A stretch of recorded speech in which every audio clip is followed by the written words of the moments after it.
I'm David Scander. I'm Justice Burkett. And today we're here to find out is Assault on Precinct 13, 2005, the greatest movie ever made.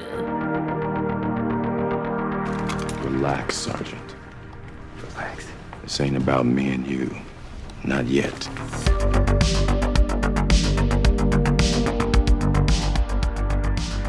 Welcome to the greatest movie ever made, the show where we watch a movie and tell you if it's the greatest movie ever made. Yes, that's what we do here. I don't know what voice this is. It's sort of Charlton Heston. A little bit. But it's also kind of radio. It also, right, and also just a little bit like, I don't know, at least mine was sounding a little dirty, too. Yes. Like, I'm a guy with a sinus problem. That's why my voice sounds like this, is because my sinuses are always clogged up. You know, Jordan Peterson said... No. Let's pedal back from that. Yeah. The thing I was going to interject with was, give me a clean piece! Give me a clean piece! Oh, okay. Because I like when Brian Dennehy yells that. Dude, took me... let's just cross Dennehy off the list. Yeah. I spent 85 minutes of my life watching this movie before I realized that was Brian Dennehy. And I was like, it's fucking Dennehy! Because I was like, who the fuck is that guy? Yeah. He looks familiar. I thought at first, like for half a second, he was Peter Jason. Yes. Because Peter Jason's done a lot of late-era Carpenter films. Peter Jason with a mustache or something. Yeah. And then I don't remember what it was, and I was like, oh, it's the fucking cop from First Blood. Which I have never seen First Blood, so I don't really know Brian Dennehy from, like, I know of Brian Dennehy more than I have seen him in movies. I know, like, he's like a character actor guy, but I feel like I haven't seen him in all that much. Big Chicago actor too. Yeah. Yeah. Yeah. You can tell by his big Chicago head. Mm-hmm. I like that this is a late reveal in the film itself, but I like that, like, one of the villains of this movie is just, like, the fucking most stereotypical looking old Chicago, I know we're in Detroit, but Chicago Irish cop that you can possibly imagine. Who's a week from retirement? Yes, yeah. Yeah, and I just love that he looks like a cartoon of an Irish cop. Yeah. Like, it's just like, oh yeah, this is just like a stereotype of like a corrupt fucking you know. There's a reason we used to discriminate against those guys. You can't trust them. Those fucking Irish. Those goddamn micks. I'm allowed to say it. I got a little mick in me. I got a nick of the mick. You know what I'm saying?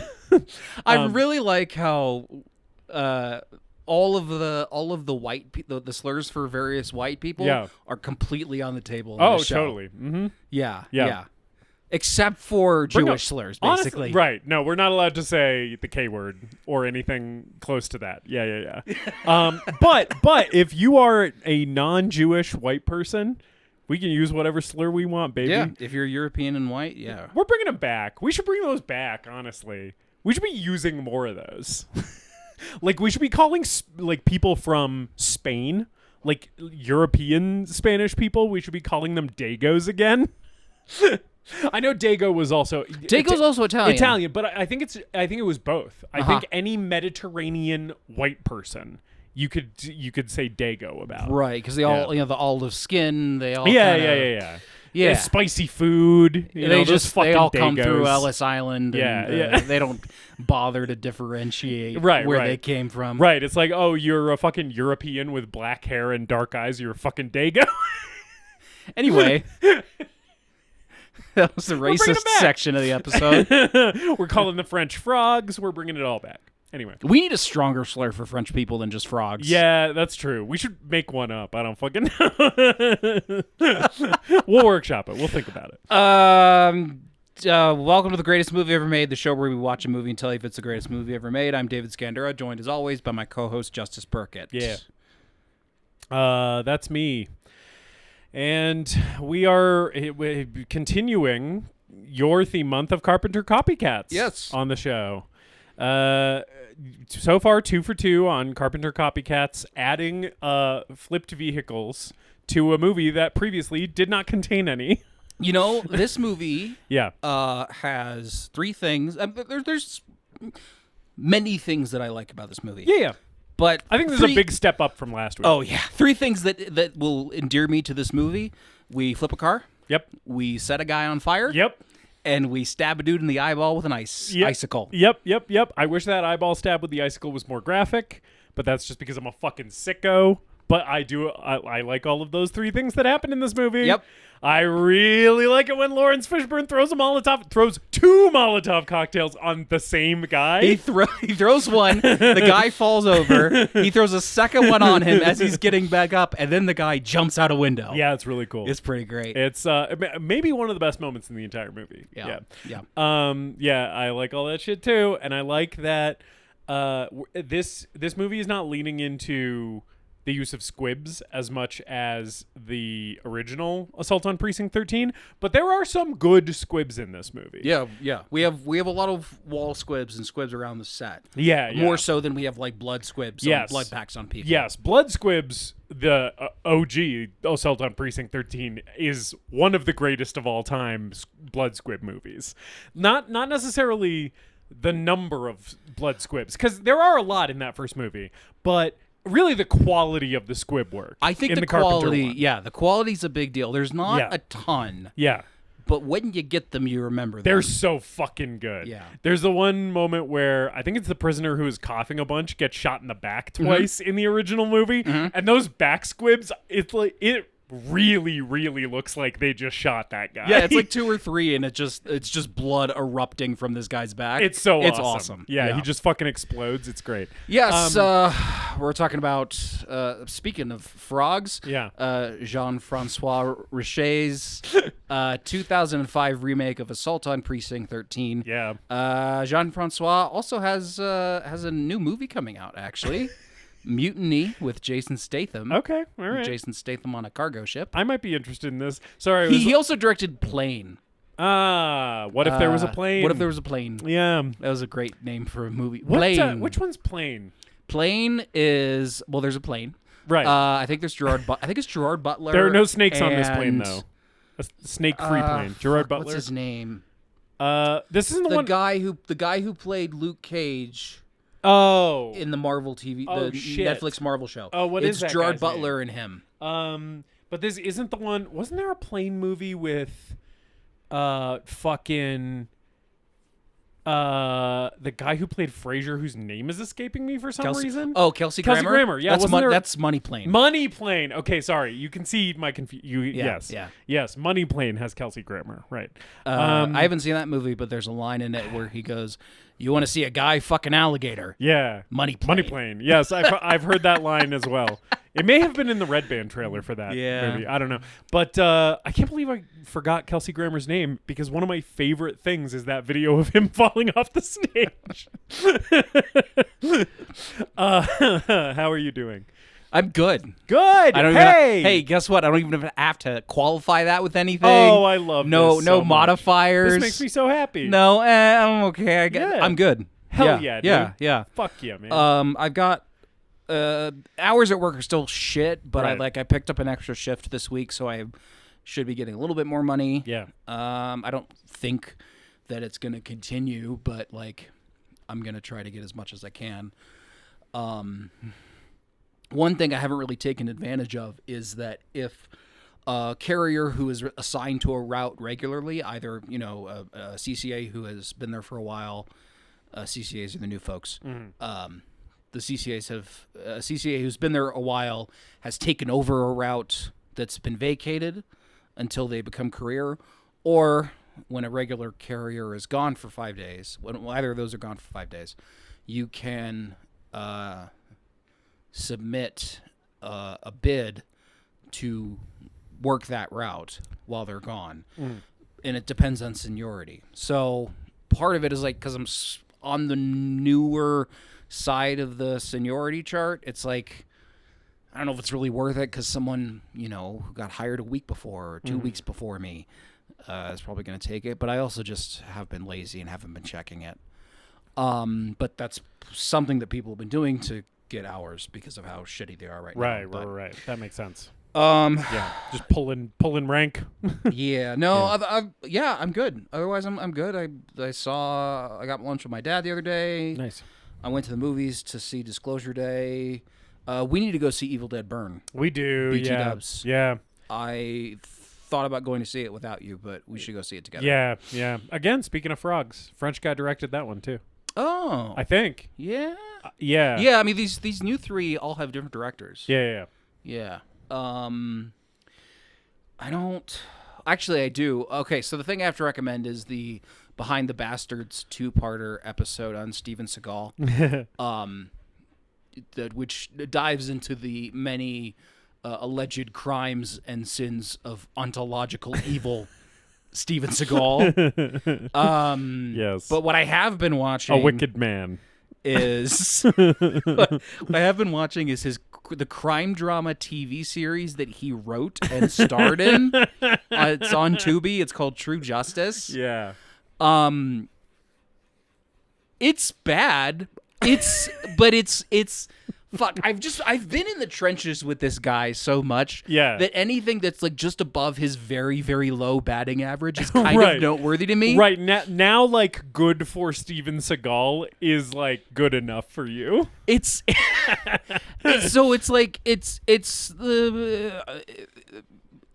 every cop show cliche kind of like rolled into one. Sure. But the things about it that are interesting to me are it's an ensemble. Like he's the star. Yeah. But it's an ensemble show. Okay. And the other actors that are on his team or whatever, they're like trying. Okay. They're actually kind of trying to act. Yeah. When did this show come out? Like what era of Seagal are we talking about? This is 2011 to 2012. Okay. So he's already quite. He's put on some pounds. Yes, he's going progressing toward his current Snorlax form. Yeah, I mean, Yes. he's on his way to becoming a small planetoid. Yes. So like the ensemble cast, they're all kind of stereotypes, but they're trying. Yeah.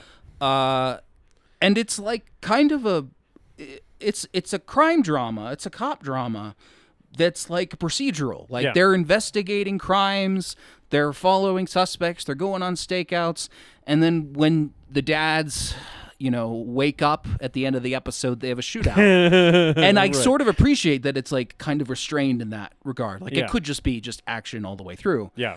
Poorly edited action all the way through. Yeah. But it just saves that for a few moments. Well, action's also expensive. It's a lot cheaper to have people fucking doing an investigation. Oh boy, this show is cheap. This show's cheap. I think they use the same strip club set for different strip clubs. Very, very strip club heavy show. Oh, well, I mean, it's a 2011 crime drama? We were going to strip clubs a lot. You ever watch CSI Miami? Yeah, they I guess always so. have to find a guy in a strip club on that show. And especially Steven Seagal's behind things. He's definitely putting it in a strip club. Yeah. There's He's like, I'm going to be at this strip club anyway. We might as well shoot a scene while I'm there. the episode I watched this morning after I woke up and was making breakfast. Yeah. That's a wild thing. It's just a breakfast going episode from of this going show? from unconsciousness to watching Steven Seagal while cooking eggs. Yeah, yikes, man. There's a serial killer who's tracking down, kidnapping and murdering strippers who are blondes, and the new girl on the team is a blonde, so she like goes undercover at the strip club as a stripper, Right. to try to Get attacked the by guy. a serial killer. Yeah. So the first, she gets roofied yeah. because a guy buys her a drink, Yeah. and she drinks it. You would think as a cop that is undercover, she would know not to do that. Right? You would think that. She gets roofied, and she just goes home, and the rest of the team thinks that she got kidnapped and is dead. And the body that turns up the next morning looks really close to her, but it's not her. And then she comes back, and Steven Seagal is like, "What the fuck did you do that for? You're off the case." And she's like, "I think we're really close, and we can get this guy." And he's like, "Okay." So she goes back to the club that night, gets roofied a second time. Okay, roofie me once. shame on you. Roofie me twice, shame on me, I think is how the saying goes. And then she actually gets kidnapped. and Steven Seagal has to track her down. That's awesome. And well, the other thing that I like about it is that little faint spark, like a dying lighter in a damp cave. Yeah. charisma that Steven Seagal showcased in his earlier movies. He's like when he was coming up, where he's like a cool guy. I mean, he's not a cool guy. He's the most uncool man who has ever lived. Right. But he is trying to be like a cool, well-liked guy who's looking out for people, looking out for the neighborhood. That sort of persona is back, and he's mostly abandoned trying to be black. Okay, and that's good. And instead he's just code switching like he usually does. Right. Yeah. Depending on the race of whoever he's around, he code switches. Yes. Right.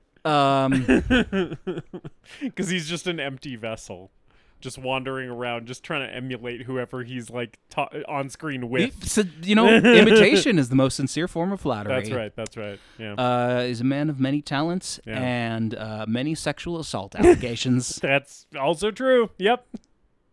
Justice, how are you?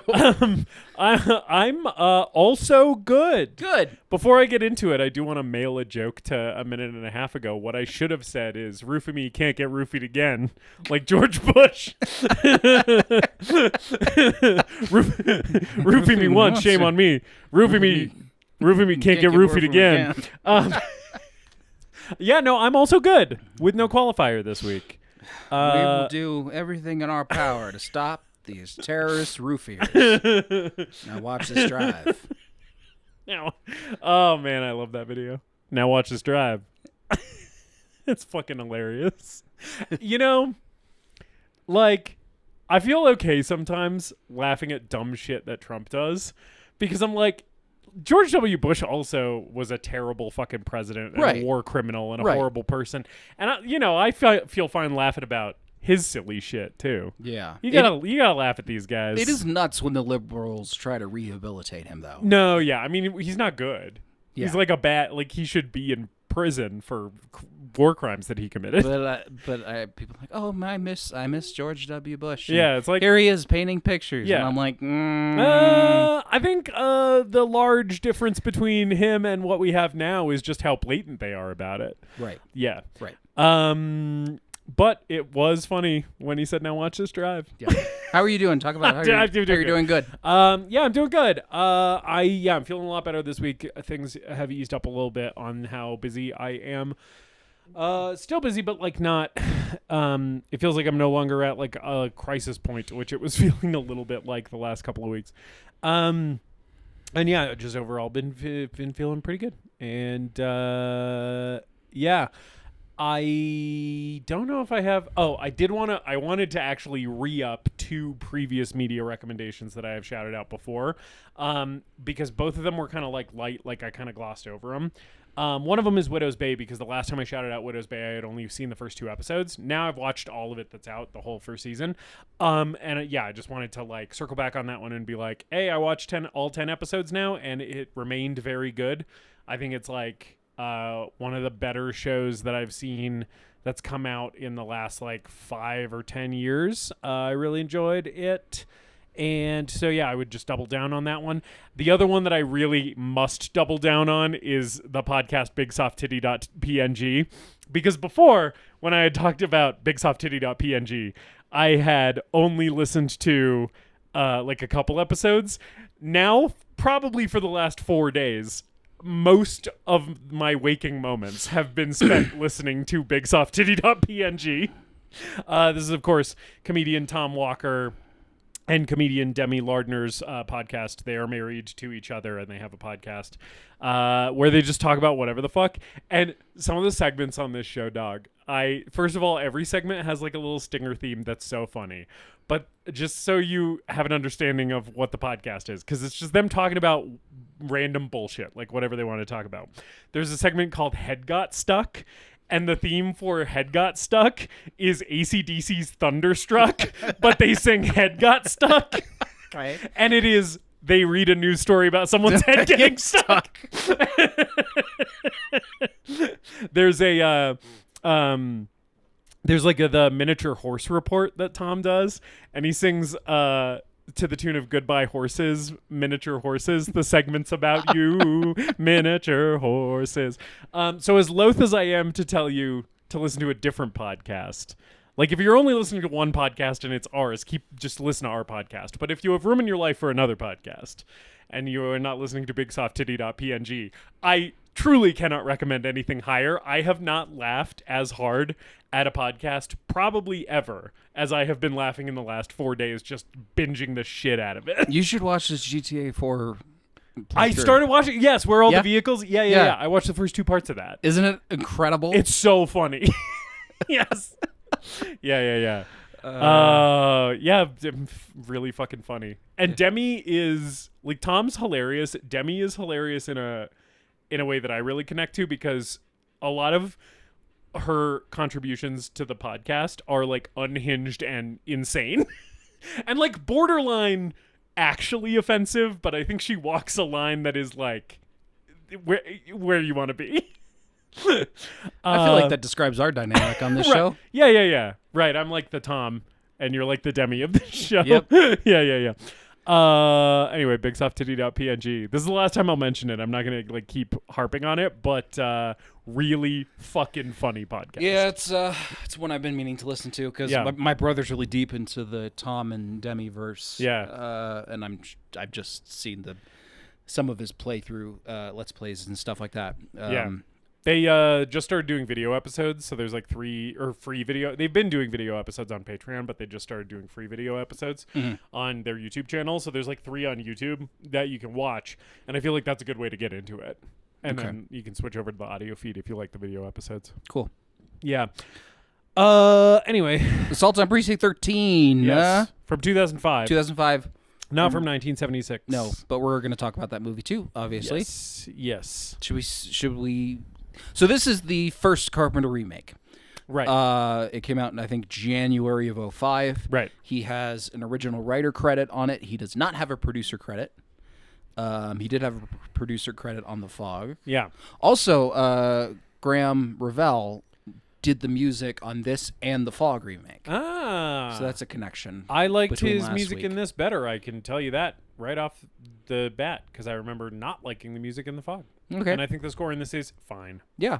Yeah. It's definitely not as good as the original score. No, the original score is John Carpenter, obviously as a composer, very accomplished, has lots of, iconic pieces of music that he's composed for his own films and for other people's movies. But the Assault on Precinct 13 theme is probably in my like top 5 of his film themes.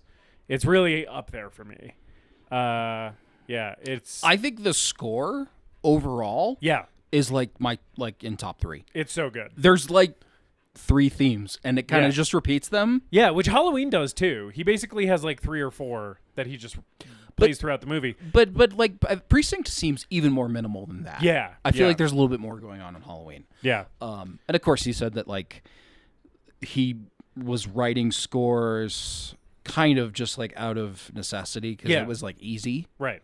And just like, synth, this is easier than hiring somebody else and getting them to do what I want. Right. And the synth was an instrument that he had access to and like could do it. Yeah. And then it became like one of his signature trademarks, and he spends most of his time writing music with his with his sons and traveling around the country, his being metalhead son, being an 85 I don't know how old he is, but an 80-year-old fucking rock god, doing his old man dance behind the synth. Fuck yeah, dude, he's so cool. But yeah, that Precinct 13 score is so good. Do. And this one's this movie's very mid 2000s. Yeah. In several ways. Right. The score is one of them, where it's got some like industrial and kind of like hip hop elements to it. It does feel a little bit at points like we are trying to throw back to the Carpenter synth score intentionally. I think there are a few moments in this movie that sort of intentionally evoke the original score, but for the most part we're living outside of that territory. Trying to do I think we're trying to hip-hopify it a little bit. I also think the industrial thing has to do with the change in location, because the original Assault on Precinct 13 is obviously set in Los Angeles. For the remake, they moved it to Detroit, which is, I feel like, the Los Angeles of the mid-2000s in terms of the national perception of how dangerous it is to live Sure. there. Yeah, I would say that. I think that's why they moved it there for the remake, is because in 76, Carpenter was like, Los Angeles is like a scary, dangerous place, and that's why this movie happens there. And I feel like by 2005, that perception of Los Angeles had mostly faded, and Detroit was kind of the new place to point at and be like, oh, this place is so scary, that's a place where you'll get shot. Like, I feel like if they made Precinct 13 today, it would be set in like Chicago, probably, you know, because I just feel like it's like whatever the fear-mongering politicians who talk about crime rates Sure. Yeah. as a smokescreen for, you know, whatever they're actually trying to accomplish. Whatever city they would point to is probably the city that you would set an Assault on Precinct 13 movie in, you know? Yeah, because both of these movies are first and foremost action films. Right. But there's a degree of social commentary to both of them. Yeah. And that first one is, it's commenting on gang violence. It's commenting on the role of police in how gang violence prospers. And it's set in a suburb of LA that is crime-ridden and violent. Yes, and I think it's a nuanced commentary in that first movie about how, some of the violence happening on the street is the fault of, people who maybe don't just want to improve their circumstances, but have an actual sort of antisocial or authoritarian streak to them, and how that same streak appears in law enforcement. I think both of those things are present in the first movie. Right. And it's about a cop and a criminal finding common ground and teaming up. Yes, because both of them sort of have a moral code that they adhere to that differs from maybe the institutions that both of them are associated with. All the other cops and the people representing the law enforcement in that movie all suck. Yep, and all the other criminals suck, basically, except for the two good ones. Yeah. Right? And of course, in that one, the cop is played by Ethan Bishop, who's a black actor. Yep. In 1976, that's a pretty big deal. Yeah. And the influence for that came from Romero's Night of the Living Dead. Yes. That's one of the reasons that Carpenter wrote that character that way. Assault on Precinct 13 is one of several Carpenter movies that is clearly has a point of inspiration. Yeah. Night of the Living Dead is one of them. Yes. Mostly it is Rio Bravo from Howard Hawks. Yes, and it is kind of it. This is true of two of the movies that we'll be covering this month. This is sort of the movie we're talking about today, Assault on Precinct 13, 2005, is sort of a remake of a remake, because the first Assault on Precinct 13 is kind of a remake of Rio Bravo, which I've never seen, but I understand it to be basically John Carpenter remaking Rio Bravo, which is a Howard Hawks Western. And then similarly, The Thing is also we're going to be talking about a remake of a remake, because John Carpenter's The Thing is a remake of the Howard Hawks produced but directed by some other guy whose name I don't know, 50s movie. Yeah. Thing from Another World. Yes. Yeah. Carpenter loves his influences. Yeah. And I think is the type of director that does a good job of disguising them enough and reinterpreting them to make new things. Yes. So they feel like new ideas, but they're rooted in something else. Yeah. Yeah. And the original Precinct 13 kind of it's his second movie after Dark Star, which was a student film that he made with Dan O'Bannon, that then got a little bit of extra money and they expanded it to a feature length. It was supposed to be a science fiction comedy, but no one laughed at it, and it wasn't very successful. Yeah. He and O'Bannon split. Actually, O'Bannon had a negative reaction to Assault on Precinct 13. He thought it was too violent. Well, and then he's a wiener. Yeah, and then a few years later, he would write the script for Alien. Yeah. What's that about, Dan? It's you wrote a script where a fucking alien explodes out of John Hurt's chest. Yes. John Hurt gets raped in the face, and then a penis alien jumps out of his stomach. Yes. Also, see our Alien episode on it, but there is sort of an implication that that might not be the only sexual violence perpetrated by extraterrestrials in that film. And yet, apparently shooting a little girl with an ice cream cone is too far for Dan O'Bannon. Dan O'Bannon's a fun guy. Yeah. I like in the behind the scenes documentary of Alien when H.R. Geiger goes, I met Dan O'Bannon on Dune, and he want me to do Xenomorph. I just love the way he says Dan O'Bannon. I like that too. Anyway, what was I going with this? Where were you going? This is Carpenter's second feature after Dark Star. Yeah. It sort of sets the tone for his career in a lot of ways because he does a lot of action films. He does a lot of horror films. That movie blends those. Yes. Especially with the depiction of the gang as Yes. this kind of faceless horde. They never speak. Like, basically the whole gang, I think maybe... One of the leaders says, I think it's a multi-ethnic gang. Yes. Because John Carpenter didn't want to be a racist. I do think it is multiple gangs. I rewatching that movie because both you and I rewatched the original in prep for this as well. Rewatching it because the first time I saw it, I took the blood oath thing at the beginning as just like, oh, these guys are in a multiracial gang together and they're swearing a blood oath to, like, you know, be criminals together to the end. But then rewatching it, I was like, no, I think this is an alliance. I think the blood oath is an alliance between the white gang, the Latin American gang, and the black gang, right? I think that's what those three guys cutting themselves at the beginning is about. There's also an Asian American gang too. Oh yes, I think one of the leaders says something. I think it's the Latin American one. He says something in Spanish. That's not translated. Right. But otherwise, no one says anything in the movie. And they act like zombies. Yeah. Like they act like they are mindless killing machines. Yeah. So it's Carpenter's first action movie. It's his first what I call almost zombie movie. Yes. And he has a few of those almost zombie movies throughout his career. Yes. Such as Prince of Darkness. Prince of Darkness. We've talked about on this They podcast. Live, I would say. Yes. And then Ghosts of Mars is kind of him doing Assaults on Precinct 13 again, but on Mars.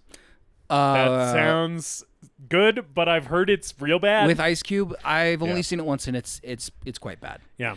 But a little bit of a hot take. There's a little bit of almost zombie stuff in The Mouth of Madness too. Sure. Not a lot, but there's a sprinkling of almost zombie stuff in that movie. A little bit of that, yeah. Yeah, with the people in the fucking weird town from the book. Yeah. Yeah.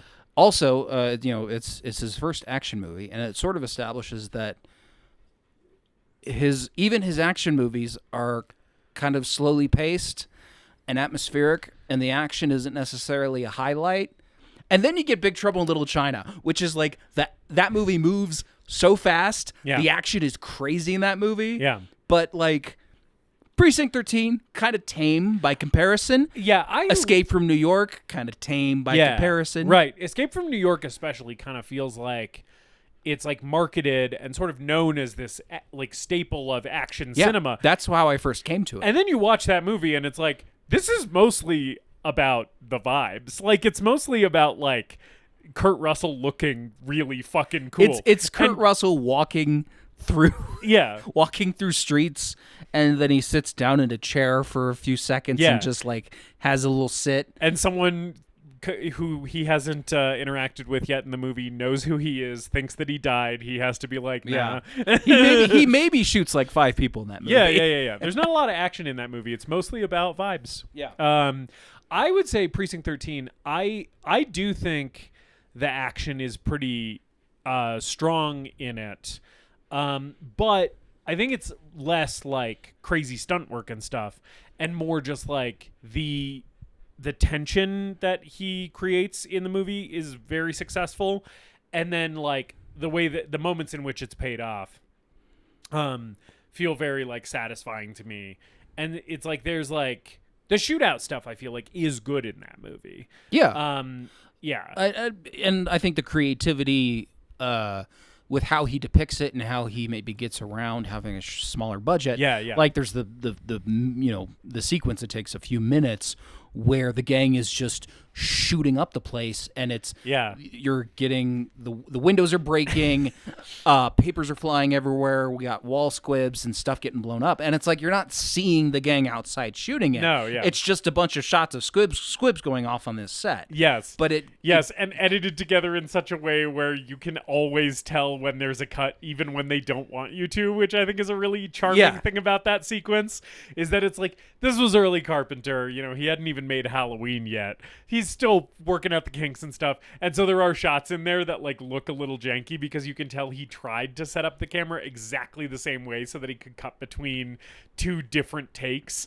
of something going through the window, but you can still see the cut even though you can tell he's trying to hide it. Because they're trying to set up squibs in between the takes and stuff like that. Yeah. Very... Assault on Precinct 13 is a really kick-ass movie. Yeah. Very charming. Yeah. Also, like one of my favorites. In his filmography. Me I think too. it's like number 6 on my list. Yeah. I have a lot of affection for it, and contains a lot of really good performances too. There's some duds. There's a couple duds. I really picked up on it this time. There's a few duds in there. Julie, the lady who gets killed. Yeah, that lady sucks. Oh, that's Nancy Loomis, who is one of the friends in Halloween. Oh, you're right, and she's good in the in Fog. Halloween, and she's in the Fog. Yeah, she's good in both of those movies. Yeah, but that's her first movie. Yeah, I think she's not good. And she didn't act much after that. Yeah, just those couple of Carpenter movies. Yeah, I can't believe I didn't remember her. There's a few duds. There's the other criminal that sticks around for a while that they send down Wells. That they send down the sewer that gets. He's got some duds. I like him. And then Lee, the other lady, Lee, is really interesting to me because I'm like, I think that this is maybe a good performance from a bad actress, is my read on her. Where I'm like, I like the finished product here, and I think that it's an accident that I like it. I don't think that this is happening because she's putting a lot into this. I think it's just working that she is sort of like stony and hard to read, because she has that flirtation with Napoleon. And I'm like, I don't know. I think that kind of works because... I think so. Yeah, because she just seems sort of vacant. That's really all she's known for. It looks like that's like Laurie her Zimmer, main... Yeah, Laurie Zimmer. That's her main credit. No, I think she has a good performance too. And then Edwin Bishop is good. Yes. He throws out a few duds every once in a while. Yeah. And then Darwin Jostin, who plays Napoleon Wilson, which is basically... He's basically writing Snake Plissken a few years before he meets Kurt Russell. He has the line like where the cop is saying like, you're a this, you're a that, and he's like, I'm an asshole, which is the Snake Plissken line. He literally uses the same line in Escape from New York. Exactly. But I love Napoleon Wilson. I love him too. Napoleon Wilson kicks ass. Kind of a mark against the remake is that I think they don't use the same character names in the Assault on Precinct 13 remake. Like the Fog, all the character names were the same. This one, we're like naming people new stuff. Laurence Fishburne does get the last name Bishop, which is the cop's last name from the original. And initially I was like, oh, that's weird. Oh, did I... The actor's name is Austin Stoker, who plays Ethan Bishop. Ethan Bishop is the character. I may have said that before. Yeah, you might have conflated the character name with the actor name. Yeah. But yes, so Laurence Fishburne gets the last name Bishop in this movie. Right. And initially I was like, oh, is that because they're maybe trying to like flip the characters a little bit? And then I was watching the movie and I was like, oh, that maybe does seem where it's going, because obviously you have a black actor in the criminal role this time. But by giving him the name Bishop, it's like we're maybe reversing the dynamic where this movie is saying that like the cop is a little bit more the bad boy and the criminal is a little bit more like the put together principled one, which does seem to be the case with him and Ethan Hawke. But then the farther the movie went on, I was like, no, because Laurence Fishburne, his energy in this movie, the space he's occupying in this movie is very much the Napoleon Wilson spot in the movie too. And so I was like, I think what they've done is they named him Bishop, but put him in the criminal role because he is both characters from the original. It sort of seems like they combined the energies of Ethan Bishop and Napoleon Wilson from John Carpenter's movie and just put both of those characters into the Laurence Fishburne character and then created a new guy for Ethan Hawke, which I think is like one of the choices in this movie that I don't necessarily love.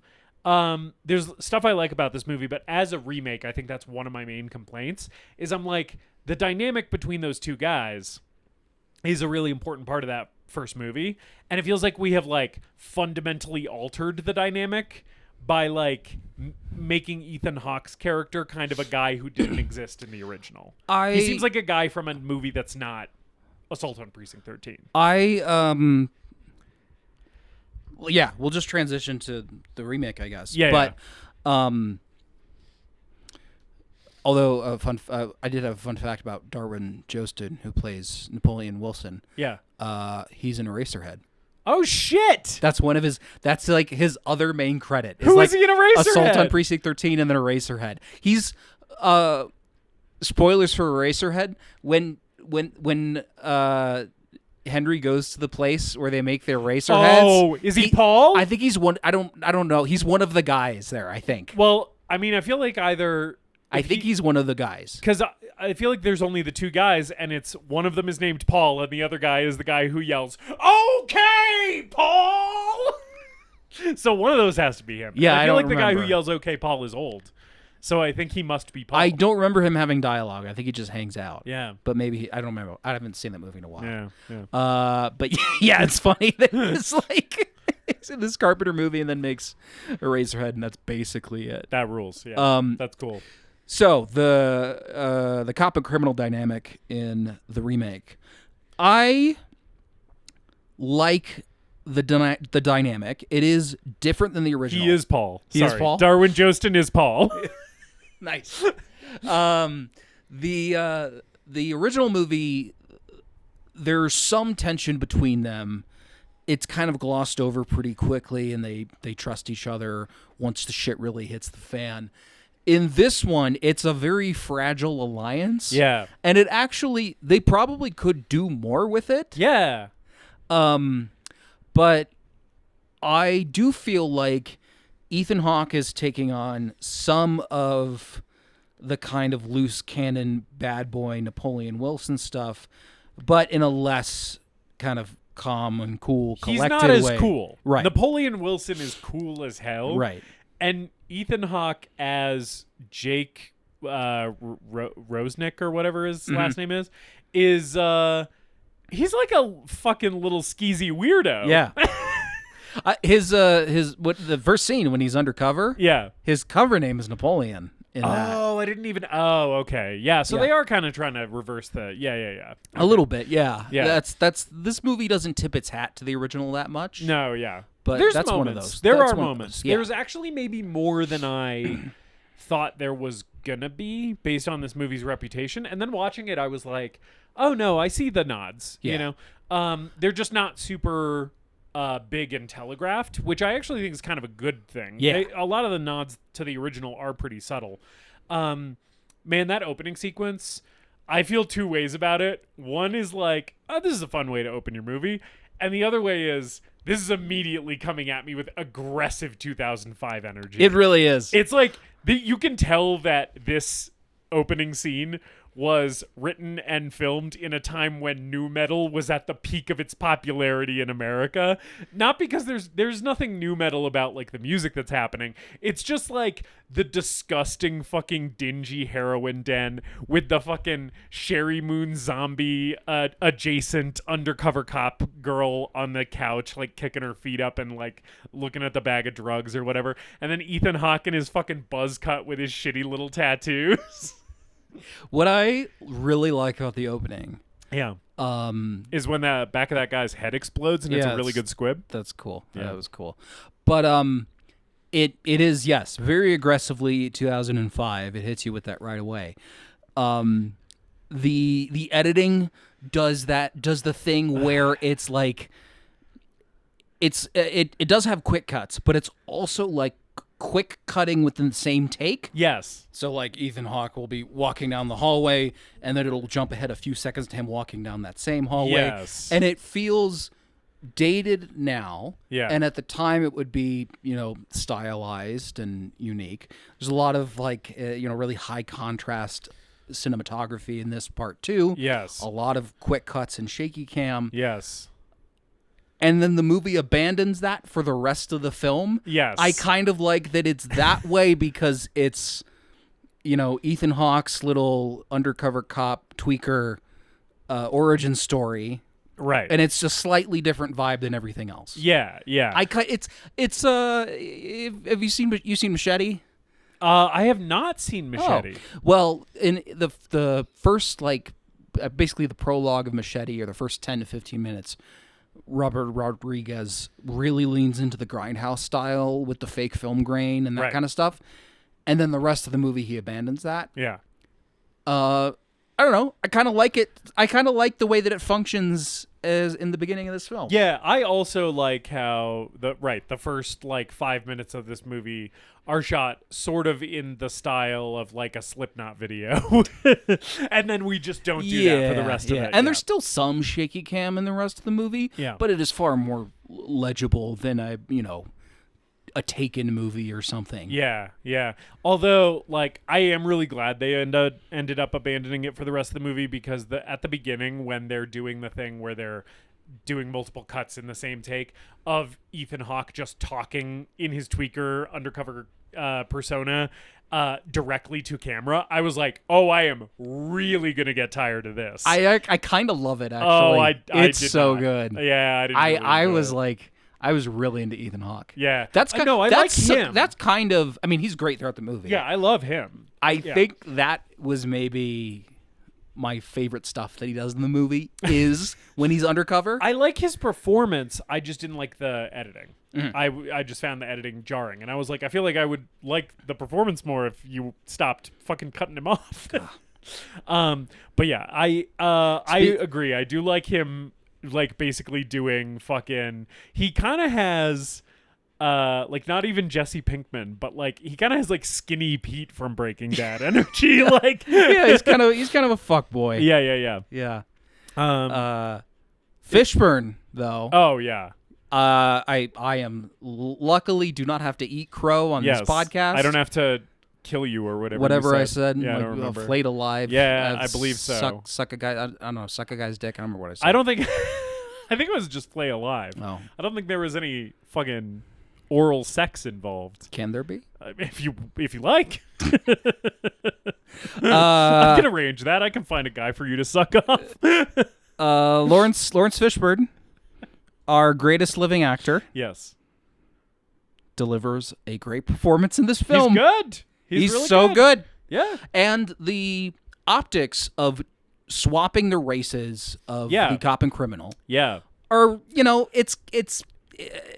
it's a fun idea that this movie decides to change things up with those characters, but optically making the white guy the cop and making the black guy the criminal does sort of feel like we took a giant step back 30 years after the release of the first movie. Maybe we missed the point of the original casting. It's almost like maybe America as a country did regress in how progressive it was from the 70s to the mid-2000s. I think that is maybe just a thing that happened. But yeah, when you cast Laurence Fishburne in the role, he kind of offsets that because the man is a class fucking act. Yes. And an incredible actor. Yes, and I do think kind of reversing the temperaments of the two characters in addition to the races helps with that, because yes, Laurence Fishburne is a cold-blooded killer. He's the criminal, but he's also the guy who is a snappy dresser.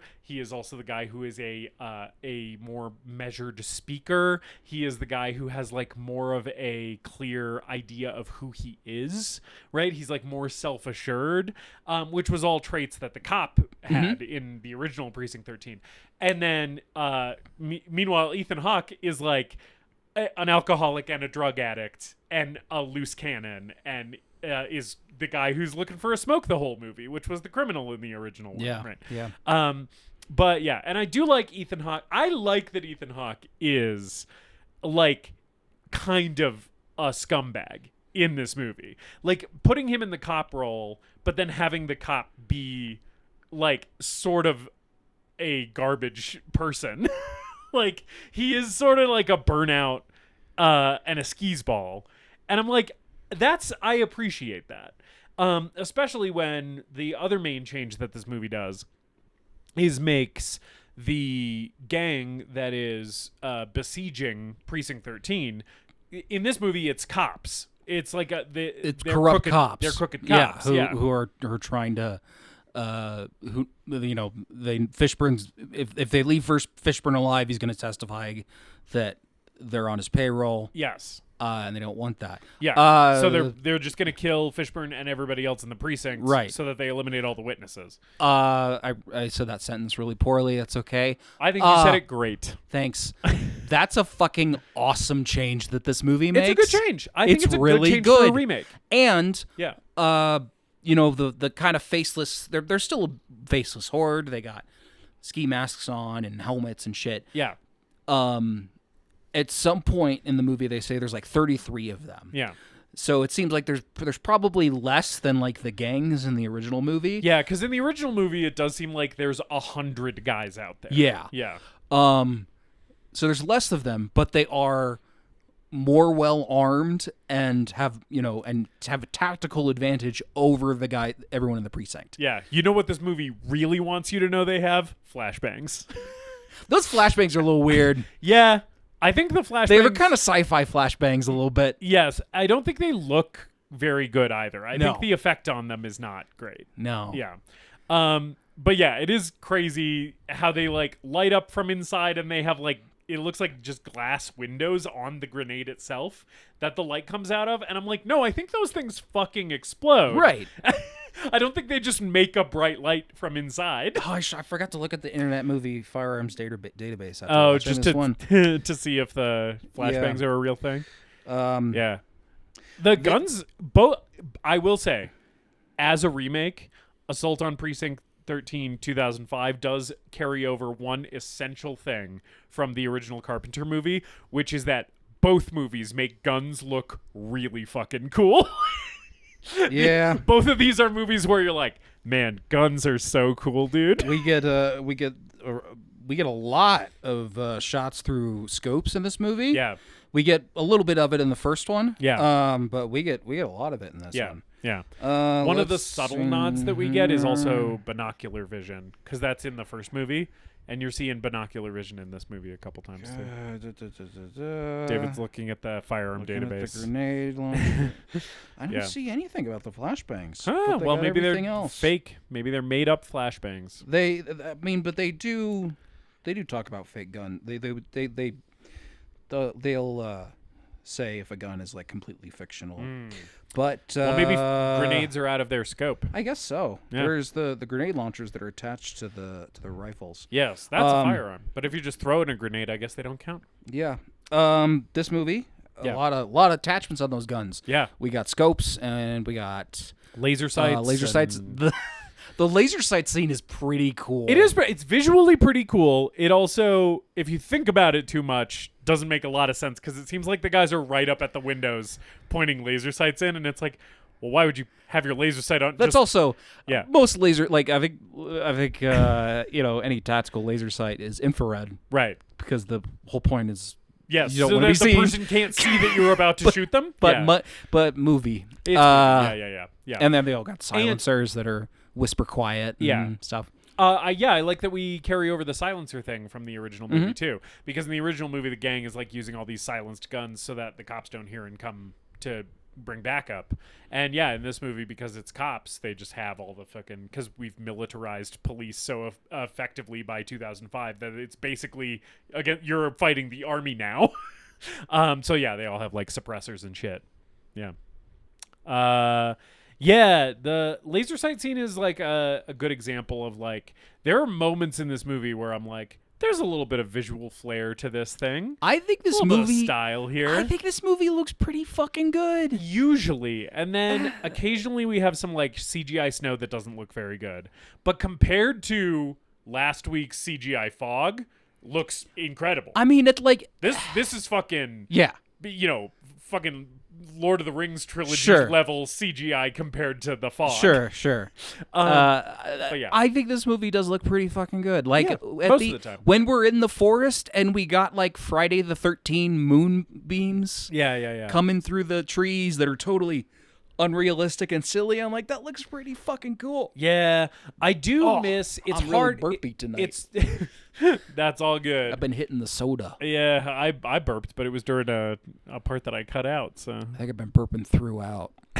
What were you saying? yeah, I the issue that I have, and this is sort of an issue with the movie writ large, is that as a movie on its own, I might be like, oh, this is a movie that looks okay, And then I think about it as a remake of John Carpenter's Assault on Precinct 13. And I'm like, but the lighting in that movie is so fucking Sure. incredible. Sure. Where there's all of the scenes when they're in like the main floor of the precinct where the light's coming through the blinds from outside and it's causing these really cool shadows on the characters' faces. A lot of the time it's only illuminating their eyes or only their mouth or something.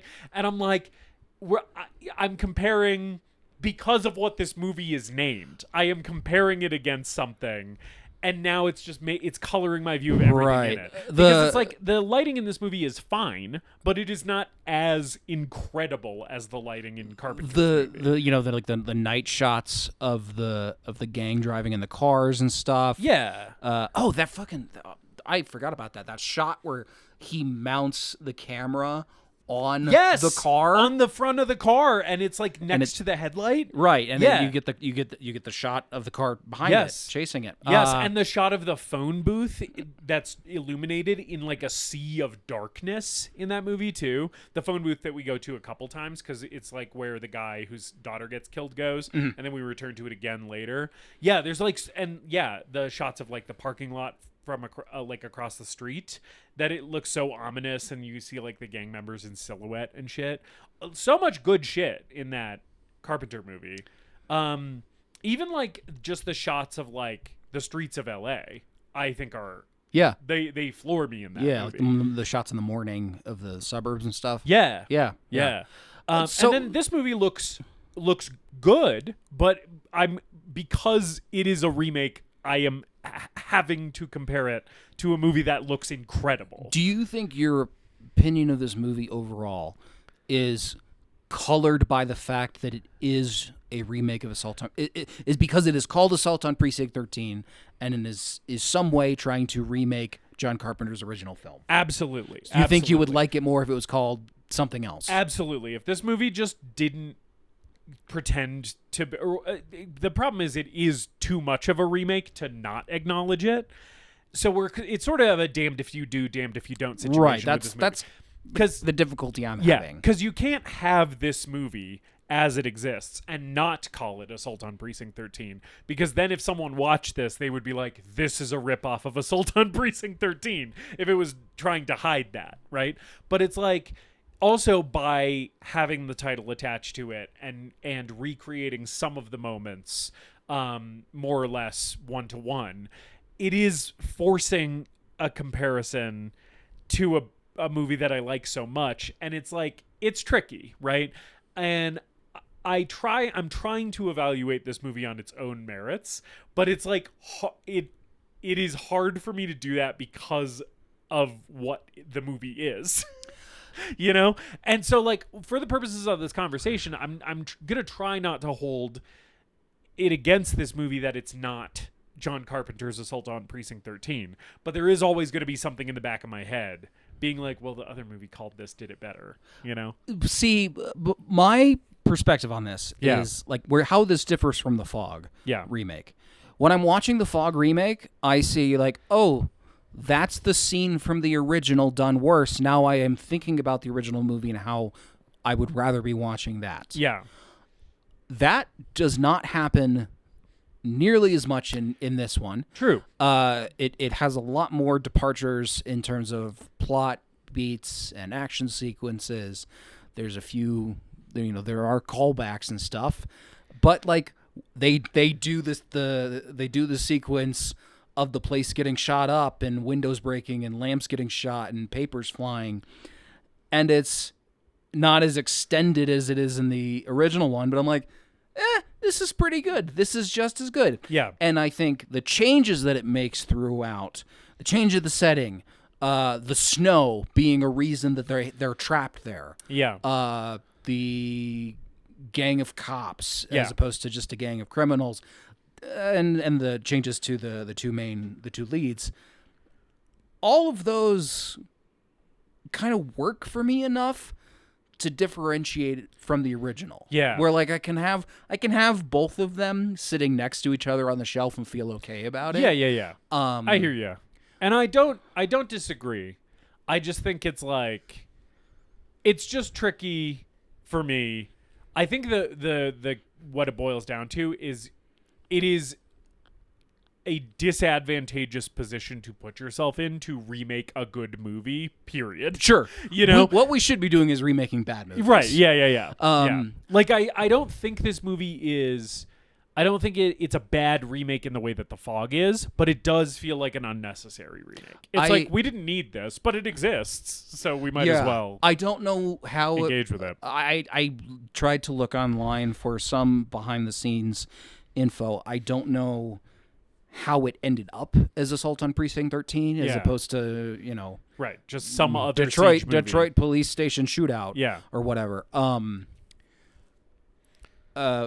But I think for me, it is the best case, probably an example of like the best case scenario with this type of a remake where it is taking the concept from the original, doing something different with it. Yeah. And in a way that still honors the original and doesn't totally spit on it. Right. Yeah.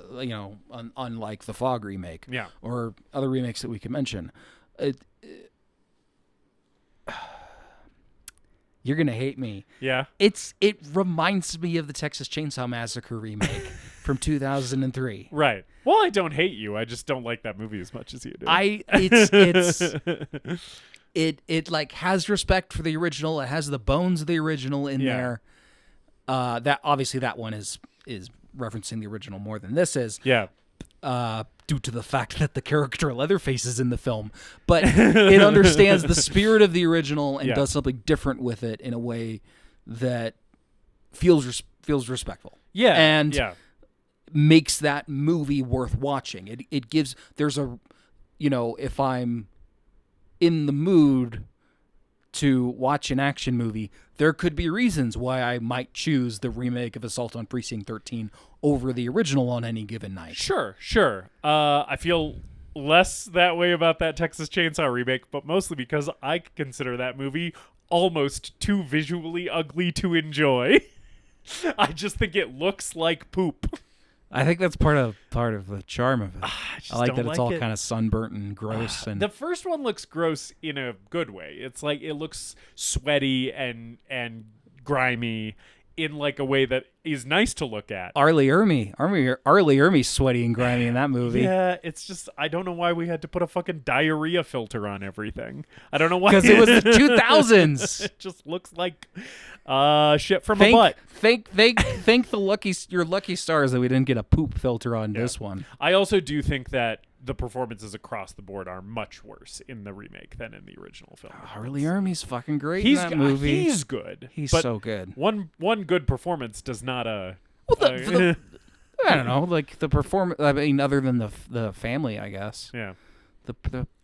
I think those kids. I think the guy playing Franklin is really fucking burning the house down in there.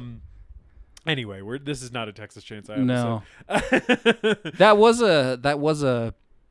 I think how I came up with the idea to do John Carpenter remakes was I did have the idea of doing a remake month where we watched like the Chainsaw remake and I don't know, Nightmare on Elm Street or Total Recall remake, but That might be a line that I never cross, is Yeah. watching that Total The Recall Total remake. Recall remake? Yeah, because Total Recall is a really big movie. Every for you. time I watch the original Total Recall, I'm like, we should have just stopped here. Yeah. This should have been Movies the can be last over. movie. Yeah. Yeah, and then they remade it, and I've heard it's not good. But yeah, I don't know. Assault on Precinct 13. Okay, so here's another issue I have with this movie. A movie that I do want to stress. I did not dislike this movie. I liked this movie. But since I was already kind of ragging on it a little bit, I'll just get a couple more of my negative feelings out, which is you were saying that the Carpenter movie demonstrates that even John Carpenter in action mode kind of opts for taking his time and building up atmosphere. Sure. This movie also is it's a mite slow for my tastes. We are sitting around and chit-chatting way too fucking much in this movie. You know, I might have to disagree with you on that. She's a little long. This thing is approaching 2 hours. Yeah, it's like 19 minutes longer than the original. And something. I would much prefer it to be on the Yeah. 90-minute side of things. Right.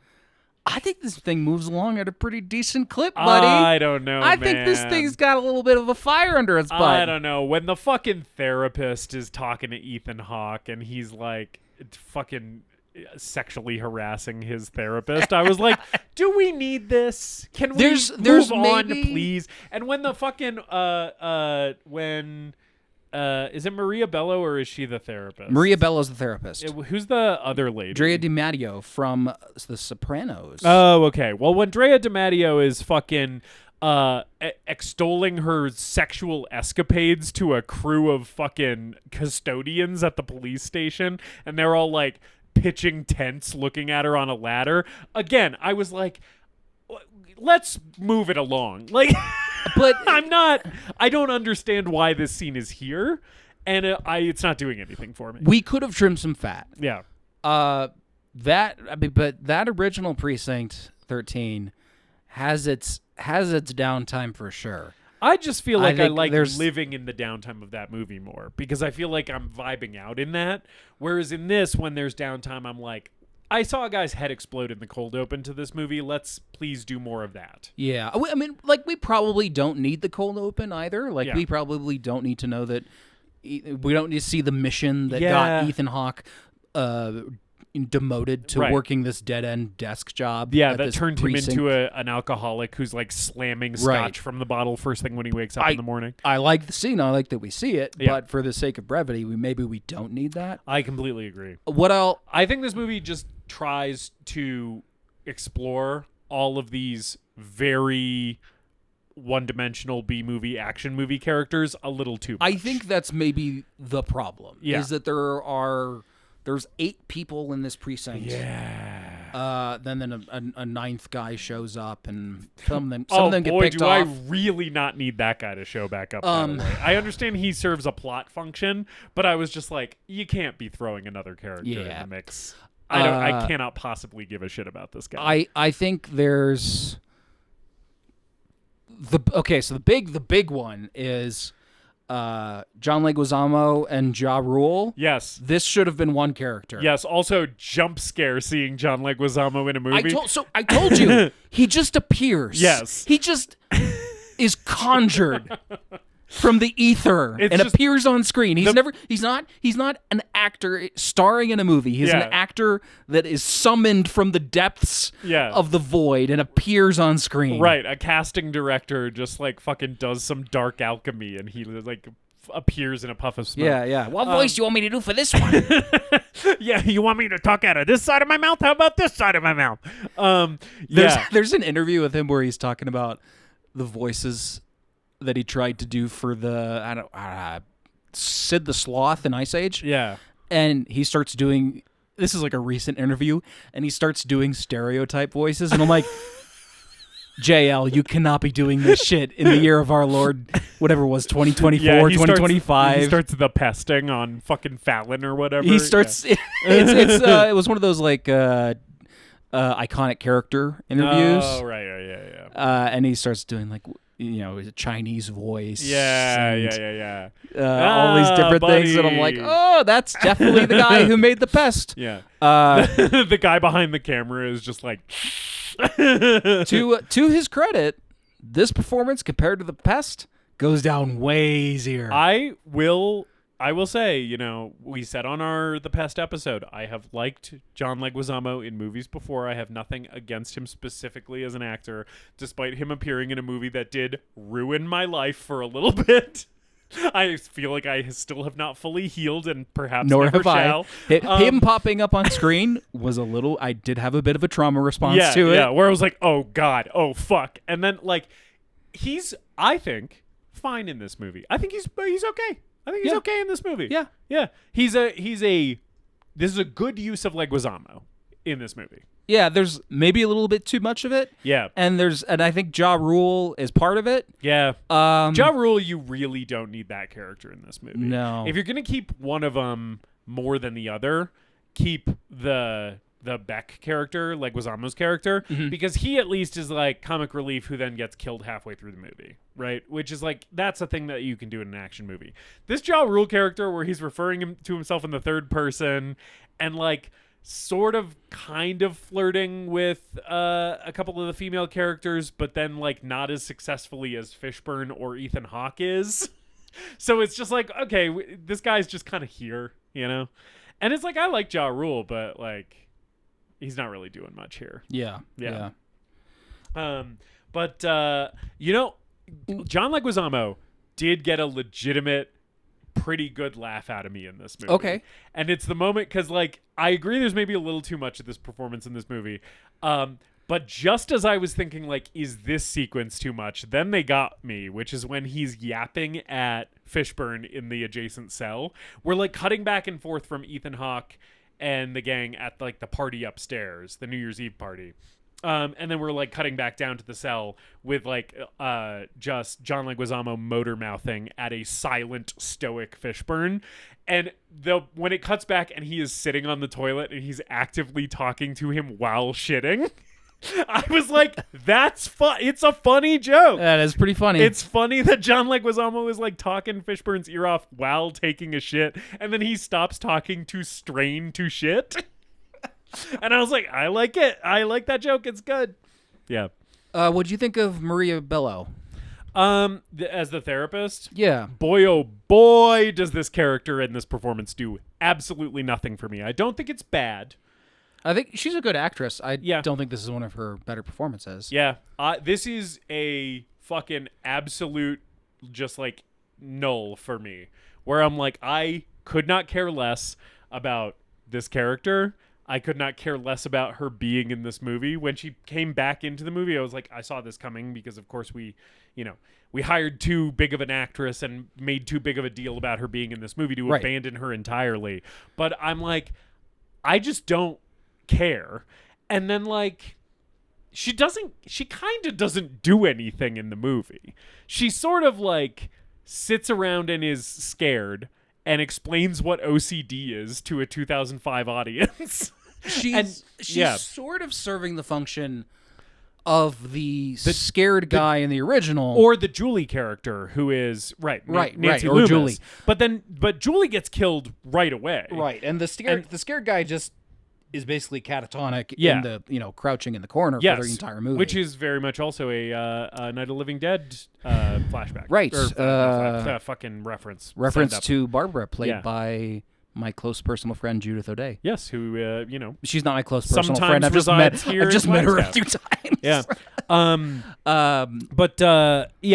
right. I feel she's sort of serving that purpose, kind of, but it's she's. I just don't know why she's here. I don't know what she's doing here. And there's a pseudo romance thing with her and Ethan Hawke, but it never becomes much more than him, again, sexually harassing his therapist. Yes. There is this sense that maybe the movie's kind of building up to, at the end of the night, they're going to get together, they're going to share a kiss or something. Yeah. But then the movie does, I think, a very cool thing. Yeah. Where it shoots her in the head execution style. Yes. In a way that it's not as we gotta talk about the little girl. Yeah. In the first one, we have to do it. Yeah. We don't have a little girl getting shot in the chest in this movie, which is tragically we do not. Which is a strike against this movie. Yeah, However, I feel like Maria Bello getting shot by Gabriel Byrne scratched that itch for me just a little bit. I agree with that.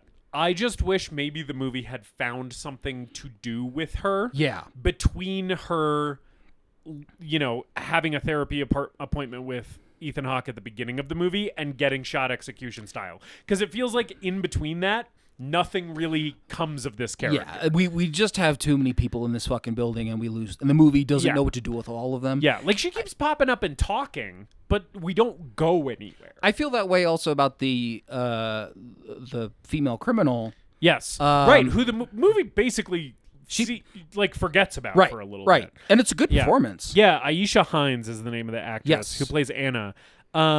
She's in a bunch of shit. She's in fucking Godzilla King of the Monsters and shit. I recognize her from a guest role in Sunny. Yeah. And I think that character's good. Her whole thing is like she's falsely imprisoned. Like she didn't actually commit a crime according to her. And it's like the movie I feel like kind of wants you to believe her and is like maybe this is just a mix up and she's just in this situation because they fucked up. Because this movie does have a low opinion of cops, which I also think is good. Mm. This character also comes to nothing. It's like she basically complains about how she shouldn't even be here, and then she eventually just gets killed. Right. Yeah. I think what we should have done is combined Maria Bello and Drea Matteo into one character. Yeah. And then combined Leguizamo and Ja Rule into one character. Completely agreed. Yeah. And then given other people a little bit more to do. Yes, and like we can still have the same number of characters when we start the assault on Precinct 13, but a couple of them are just dead meats that we don't care about who get iced immediately. Yeah. Which happens in the first movie. Yeah. There's people who just get killed right away. Yeah. And I feel like in this movie, everybody is surviving way too long. Yeah. Charles Cyphers, who's like a Carpenter staple of his early films. Yeah. Has a little bit of screen time and then gets killed in the initial assault in that movie. Yep. That coughing prisoner guy immediately dies. Yeah. There's like another cop who immediately dies. Yeah. We should circle back to Dennehy. Yes. What do you think about Brian Dennehy in this? I think he's great. And also, for so much of the movie, it feels like he is in a movie with a totally different tone than this movie. The thing that I like about Dennehy actually in this movie is that he seems to be the only actor who knows what movie they're in. Like, and Fishburne may be excluded because I think that Fishburne's seriousness is sort of essential to the character. But a lot of other performances in this movie are playing it dead serious, like playing it really, really. Yeah. Like this is like a serious crime action drama, right? And it's like, this is a silly B movie. This movie, one of my issues with this movie is that I don't think it knows it's a silly B movie, and that's why we're talking about everybody's backstory so much. And it's like, no, fucking show me a guy getting lit on fire again. But I think this Brian Dennehy performance is perfectly at home in a B movie because he is playing it a little big and a little broad. And partially that's just because it's impossible for him to not be big and broad. He's quite a wide boy. His head is wide. His body is wide. His jaw's wide. Yeah, you need to make sure that you shoot him on the right aspect ratio. Otherwise, you'll be cutting him off. But I love this performance. I think it's great. I think that he, as this like cantankerous and like implied to be but never explicitly stated to be racist old like Irish cop is very good shit. I love him in this. I think he's awesome. So much fun. Yeah. He's got the Thompson submachine gun in the movie. Yeah. I loved him so much that I did not see the twist of him coming that he was the rat. I kind of did, but not very long before it happened. Yeah. I clocked it maybe like 3 to 5 minutes before they dropped it. Once it happens, it makes sense. It makes complete sense because set it he's up pretty basically been, sort of passively racist against all of the criminals in the movie. Right. And he's like, they just want Bishop. We should just give him Bishop. Yeah. he's a great spice that this movie has. Yeah, I agree. His big wide smile is great. Yeah. He's just like showing his teeth in this movie a lot. Yeah. I like the flashbang taking him out, and it's like his whole chest is like burned. Yeah. That's good. It's good. Good moment. I fucking rest in peace, Brian Dennehy. Yeah, he's great. I think he's great in this. I also like that his character name is Jasper O'Shea. Just a good. That's a great name. Yeah, it's a good character name. That's a classic, gumshoe detective name, I guess. But no, yeah, he's great. You know who else I like in this movie is Gabriel Byrne, just doing his normal Gabriel Byrne, much like Sean Bean in that he is a walking spoiler. Right. Right. You put Gabriel Byrne in as a cop, and you're like, well, I think that cop's probably crooked. Right. Or Gabriel Byrne's in this movie. Any chance that he's the villain of this picture? Also, Tom Sizemore. I don't think Tom Sizemore has ever played a character that is like mentally sane. Like something's always up. No, I think you cannot trust Tom Sizemore. I think the closest to trustworthy I've ever seen Sizemore, weirdly, is in Heat, where he is sort of like the grounded one of the gang. Like, it's like in Heat, it's like, well, Tom Sizemore is kind of the most reasonable man in this crew. And then he, during the heist, he picks up a child and uses the child as a human shield. Yeah, and like, it's holy shit. Right, and that's the movie where he's like the most chill. You're like, oh yeah, Sizemore's got his shit together in this one. God, this movie could use Sizemore. Yeah, I would have fucking loved that. Every movie could use Sizemore. The way that you feel about Fishburne is the way. I mean, Sizemore's not a leading man in the same way, but like watching Heat specifically, I was like, I think this has clinched it for me that Sizemore is maybe one of my favorite guys in movies. I love him so much. I feel like. Oh, he's shown up in a few war movies that I've seen recently. Hell yeah! My little war. Oh yeah, he's in Saving Private Ryan. Yeah, and he's in Black Hawk Down. And even in both of those, I'm just like, I know you're like you're a soldier, but something's off about you, buddy. Yeah. Speaking of a guy who's wide too. Tom Sizemore wide as fuck. Yeah, that's why he's called Sizemore, buddy. Yeah. Oh, the other one that was a recent watch that did it for me, by the way, was a movie that you still have to watch, which is True Romance. Sizemore's in that too. And Sizemore is fucking hilarious in True Romance. I still think my favorite Sizemore performance, and we're just totally off track now, is Natural Born Killers. Oh yeah, he's great. He is a fucking maniac in that movie. Yeah. He's awesome in that. Anyway. Yeah. Gabriel Byrne, just doing his thing. I like that this movie gives us a main villain to root against. In a way that is different than the original, where the gang is just kind of a faceless horde, and we have the leaders of the different sects of the gang, the different parts of the gang, but they're not really characters. I like that that works for that movie. This works for this movie. Yes, and I think that it is for me, this choice is a good and a bad thing, but it comes out more on the side of good. I think the weakness to this choice is just that it makes it more like other action movies that I've seen, right? Where, like, in the original Precinct 13, that movie does feel sort of singular as an action movie because of the faceless nature of the villain presence in that movie, right? Where it's just like, it is just sort of a horde of people doing random acts of violence, right? And then in this movie, by having Gabriel Byrne as the crooked cop, it's like, okay, this reminds me of lots of other movies I've seen, but you did get the right guy for it, and it's deployed well. So I think it ends up being more good than bad for the movie. Yeah. Even though it is a little tropey. Yeah, I mean, this movie's a little tropey. It's very tropey. But, like, that's not necessarily immediately a bad thing. Like, tropes exist for a reason. Yeah. You can deploy them well or you could deploy them poorly. And I think mostly this movie errs on the side of deploying them well.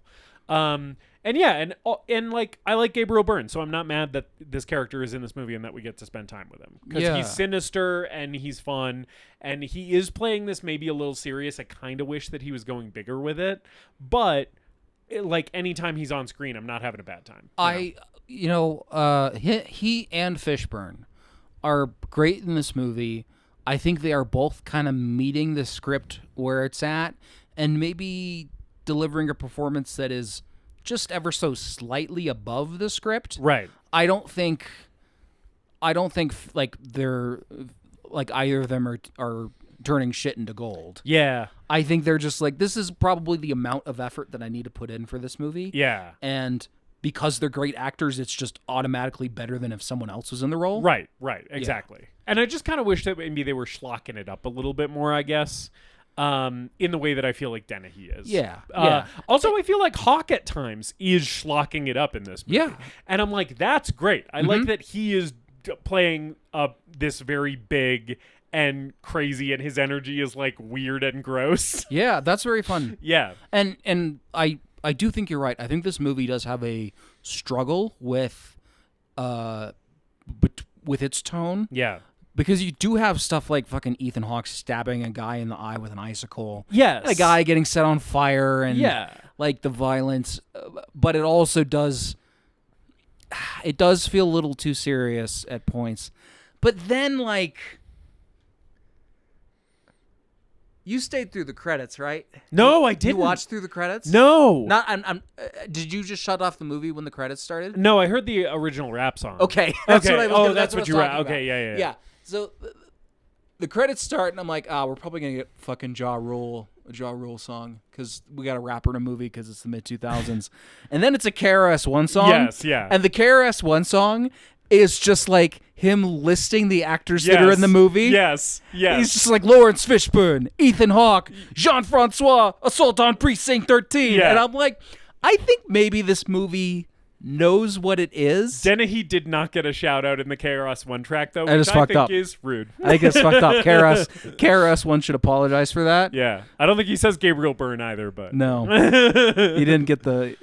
It's a lot of people in the movie. Yeah. I think maybe I wasn't giving this movie enough credit. Yeah, and then you heard the original rap and song. then I heard the KRS-One song and I was Yeah. like, I think this movie might know what it is a little bit. Yeah. I guess I wish that I knew that before the credits rolled. That's, You know what I'm saying? that's fair. That's fair. Yeah.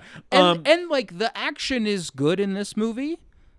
It is maybe, because there is more of it, it is maybe less distinct and memorable than the action in the original. Yeah.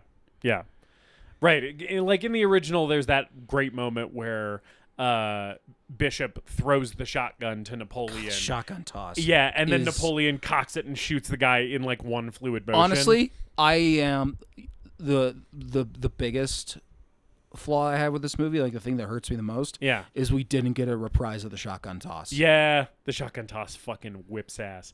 The two moments that this movie should have contained are the shotgun toss and a child getting fucking shot in the chest after purchasing an ice cream cone. That scene still fucking hits, dude. So the thing about it, the magic of that moment is that the squib doesn't even look that good. But it doesn't have to. It's like it's kind of a janky squib.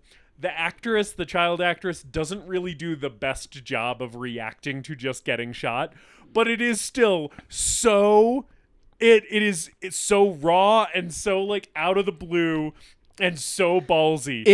Even though the execution is imperfect, it is a fucking brain-melting moment in a motion picture. It's watching this child get shot in the fucking chest. It's the setup, payoff, and aftermath, It's so awesome. She gets the ice cream. The ice cream truck guy is nervous because he sees these suspicious guys looking around. Yeah. And then after she gets the ice cream, he gets out of the truck and they start fucking harassing him. Yeah. And they do the crazy thing where they make him deep throat the silencer and then like kick him to the ground and shit. And then she's like, wait, my ice cream order's wrong. She says that to a different looking guy who's holding a gun. Yes. And then he turns and shoots her in the chest and she falls over. And there is that like she doesn't know how to react to it, and that's kind of great. Yes. Where she like, it's like a kid who got shot and doesn't know how to react I to it. also love because she can't comprehend what's going on. And then her dad, instead of mourning her, leaves her body at the side of the road, grabs a gun, and gets into a car chase to go kill the gang members that shot his daughter. Yes, and he survives the movie. At the end of the movie, he is catatonic on a stretcher. And he shoots a couple of them too. Yeah. No, he kills the fucking main white guy. Yeah, he kills the white guy that killed his daughter. Yeah. It's fucking incredible. In a movie that I think is overall great. I love the original Assault on Precinct 13. I think there is like a perfect short film in just the scenes that we just described. You know? Like it's like even separated from the rest of the movie. It's like this is fucking incredible. Yeah. The first one flirts with being a grindhouse exploitation picture. Yeah. You see some of the posters, the original posters, and that's what it feels like. Yeah. And there is that kind of mean streak. I think the kid getting shot almost got him an X-rating. Yeah. They had to like, I guess, fight about that. Yeah. And I think this remake could flirt with being a little bit more mean-spirited in places. Yeah, totally. Although I do agree with you that when Maria Bello gets execution-style shot in the head, and this was like a character in the movie who, you know, as previously stated, maybe wasn't serving that much of a purpose in the movie, but she's been around. Right. You kind of expect her to survive. Yes, you expect her to ride off with Ethan Hawke into the sunset at the end of the movie. Yeah. And instead, it's like, no, Gabriel Byrne's just fucking putting a bullet in her head. And I agree. It's a less ballsy version of the same thing from the original movie, but I do think it works pretty well. Yeah. But nothing will ever top I Wanted Vanilla Twist. Bang. The only other thing that I have to say about it is I think it is fucking hilarious and awesome, and also I feel a little bit bad for how much I love it, that you can see that part of the actress's initial reaction at when she gets shot is this child actor's genuine shock and surprise, and perhaps a smidgen of pain at the squib exploding that she was rigged with. Like, you can see her flinch, and it's like, that's not acting. She just flinched because the squib went off. It's okay. She grew up to be one of those Real Housewives. She's on one of those Real Housewives shows. Yeah. So she's like just sort of actively contributing to the moral decline of society. I wonder if the reason that she's doing that is because she was psychologically traumatized by being in the Assault on Precinct 13. It ruined her brain forever. An evil rich cunt. Yeah. She was basically like, John Carpenter, pretty progressive guy. I hate him now, so okay. I'm gonna swing the other way. Is that the? I know we've probably gone over this before. Is that the best child death in motion picture history? I can't think of another one that tops it. I mean, Halloween 3 Season of the Witch. Season of the Witch is in the top 5 conversation. Yeah, but I think like a kid's head melting into snakes and bugs, as awesome as it is, just lacks the like grounded like viscerality of just shooting a kid through the chest with a gun. Also, at the beginning of a Face Off, there's a really good child death. Oh, I haven't seen it in a while. Nick Cage fucking snipes Travolta's kid. Shooting Travolta's kid. Yes, yeah. And I believe, if I'm remembering correctly, it's been a while since I've seen it too, but I believe we're also rigging that kid up with a squib. Cool. And that kid's chest is just exploding, if I remember correctly. God bless I think John we Woo. are like graphically shooting a child at the beginning God of Face bless Off. John Woo. Yeah.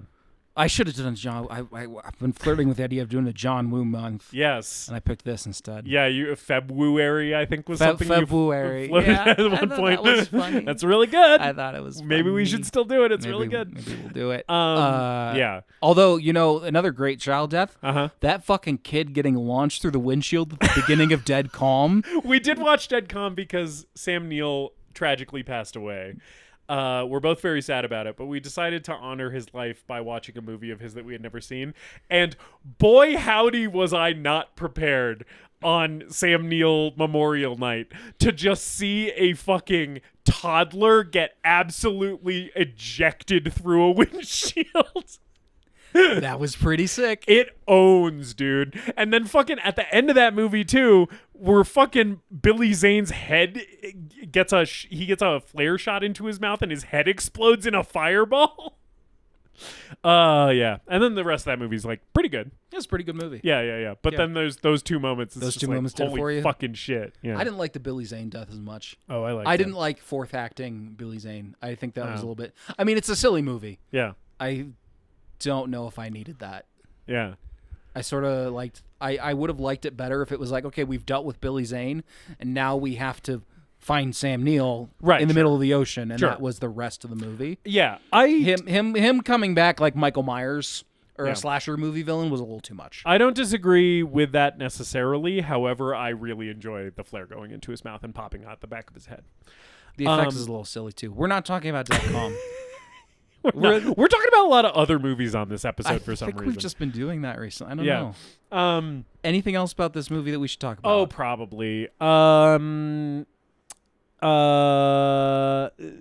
moment that stuck out to me is when they're driving the van through the snow, and there's like hella snow coming at the van, but then there's a shot from out the van windshield, and there is absolutely zero snowflakes in the sky. I just thought that was kind of funny.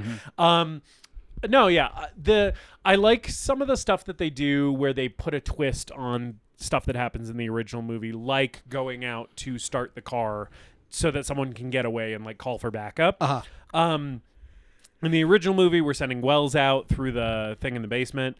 In this movie, we're like sending the two ladies out to hotwire the van, and then the two guys, Leguizamo and Ja Rule, like go out as a diversion, basically, and they both get killed there. And that's when this movie kind of started working for me more, because we're front loading a lot of the yappy character shit. But once Ja Rule and Leguizamo get killed in real quick succession, and then very shortly after that, we're losing the other, the lady who is falsely arrested or whatever. We're losing her immediately, and then Maria Bello gets killed like very shortly after that, and suddenly like we're down 4 characters, and the movie really feels like it ramps the fuck up. Yeah. I like that, and I like the way that they handle that whole moment that sort of like echoes a moment from the Carpenter movie without just fully repeating the beat entirely. Similarly, like I like some of the little moments where it's like, yeah, we do the thing where we're going out through the basement and coming out the manhole cover, but that moment is handled totally differently. There's like some shots and stuff too where we're like seeing people sneaking around in silhouette like we did in the first movie, but it's different because it's like cops in tactical gear with like the fucking night vision goggles and stuff. Yeah. I like all the Mexican standoffs. Yes. We're pointing guns at each other a lot in this movie, and that's fun. There's one Mexican standoff before, like, I think any of the main characters get killed, where it is truly, like, a Mexican standoff with, like, 9 participants, which I think is very fun. Yeah. It's pretty cool. Yeah, it's a good moment. I also like that it's a New Year's movie. Yeah. That's fun. Yeah, right. The snow... the snow setting mostly works for me. The blizzard mostly works for me.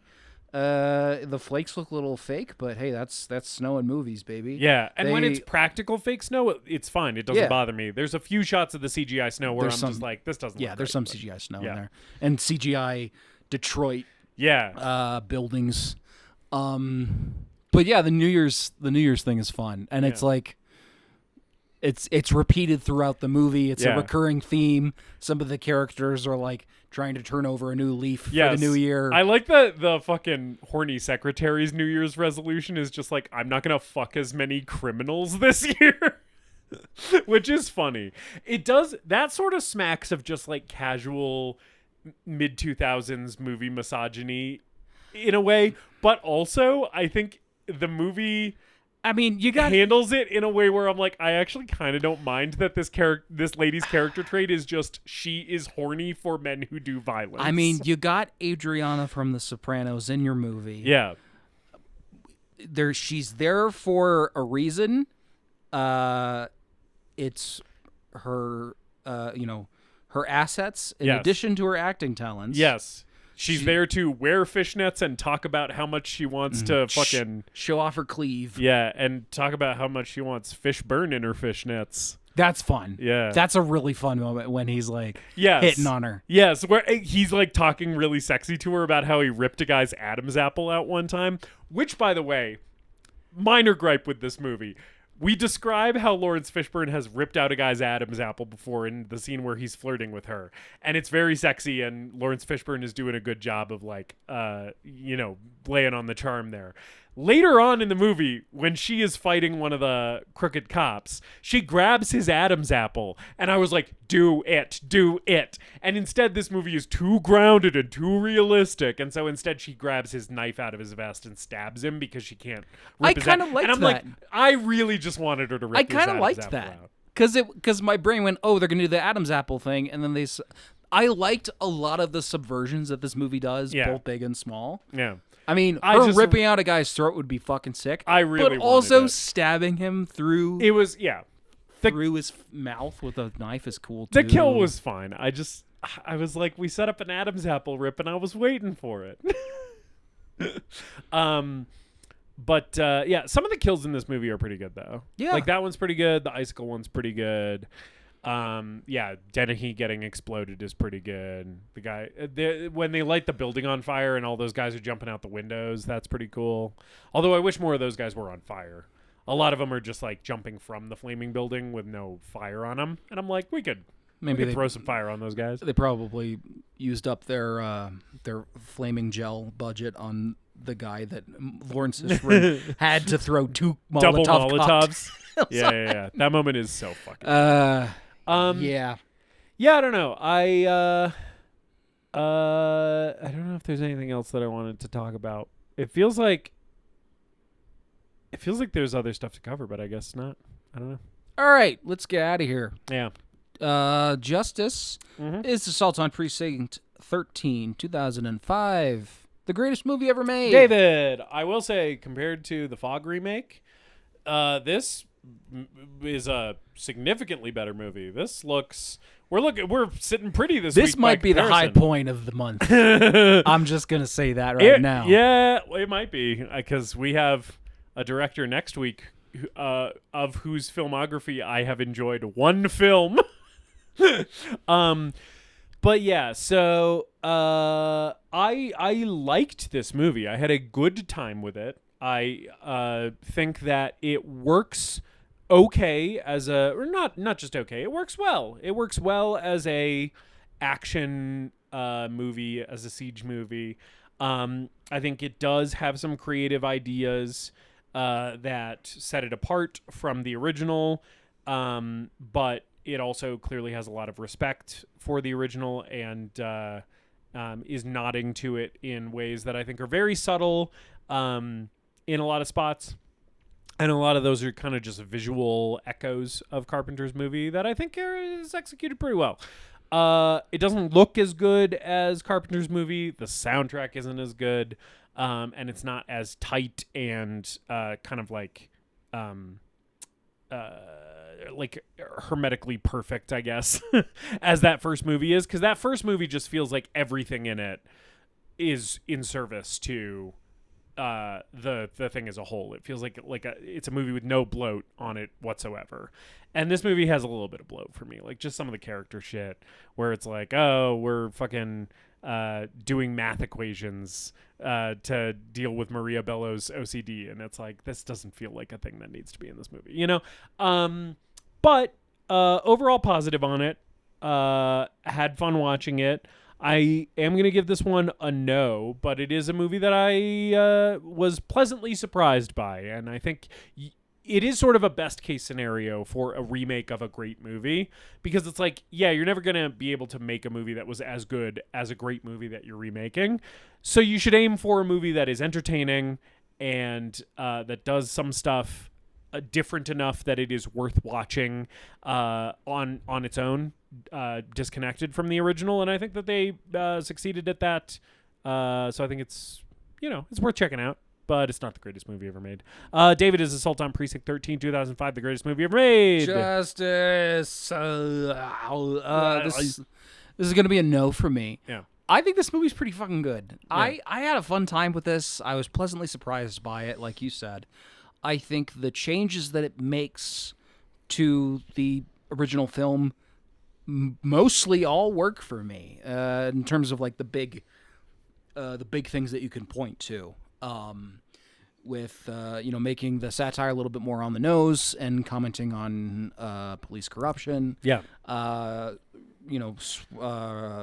Swapping the two leads, and some of the changes in setting. It's actually Precinct 13 in this one. Yeah. In the original, yes, in the original one, it's Precinct 9, Division 12. There is no 13 to be found. No, it's Precinct 9, Division 13. And then when you get to the precinct, that's what they say on the radio. No, on the radio they say Precinct 9, Division 12, and then when you get there it says 14. No, it's Precinct 9, Division 13. Are you sure? Yeah. But when they get there, it is Precinct 14. Okay, yeah. So the title they just Regardless. they just engineered the title because 13 is a spooky number. Yeah. But I like that it's actually Precinct 13 in this one. Yeah. I like the setting. Detroit makes sense.